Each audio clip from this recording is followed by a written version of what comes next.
அதனாலதான் சொல்றேன், தேர்தல் நேரத்துல வர்றப்ப மட்டும் ஓட்டுக்கு காசு கொடுக்கறேன்னு சொல்லி வந்து உங்க எல்லாரையும் ஏமாத்த போறாங்க. வாங்கிக்கிறீங்களா?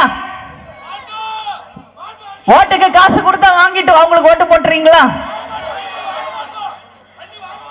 வாங்குங்க, நிச்சயம் நீங்க எல்லாரும் வாங்கணும். ஏன் அப்படி சொல்றது நீங்க சிந்திச்சு பார்க்கணும். ஓட்டுக்கு காசு கொடுத்தா வாங்கிக்கங்க. மேக்சிமம் எவ்வளவு கொடுப்பாங்க? 500 ரூபாய், 3000 ரூபாய் கொடுக்குறான். ஒரு ஆளுக்கா இல்ல ஃபேமிலிக்கா? ஒரு ஆளுக்கு 3000.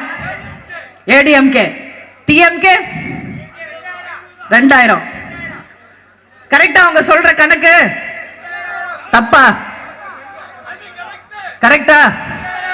சரி, 3000 ஒரு ஆளுக்குன்னா 5 பேர் இருந்தா 15000 வருதா? கரெக்டா வந்துருதா? வந்துருதா? ரேஷன் கார்டுக்கு ஒருத்தருக்கு 3000னா 5 பேர் இருந்தா 15000 வந்துருதா? கரெக்டா? நான் ஏன் சொல்றேன் ஓட்டு காசு கொடுத்தா வாங்க, நான் வேணான்னு சொன்னா நீங்க யாராவது வாங்காம இருக்க போறீங்களா? நிச்சயமா இருக்க போறது கிடையாது. வாங்குங்க. ஆனா நீங்க கொடுக்கிற 3000 ரூபாய் நிச்சயமாக 5 வருஷத்திற்கு எங்களுக்கு பத்தாது. மின்சார கட்டணம் உயர்ந்துருச்சு, பால் கட்டணம் உயர்ந்துருச்சு, பஸ் கட்டணம் உயர்ந்துருச்சு.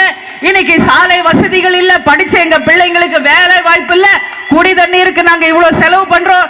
தரமான குடி தண்ணீர் இல்லாதனால ஆஸ்பத்திரிக்கு நாங்க இவ்வளவு தூரம் செலவு பண்ண வேண்டியிருக்கு.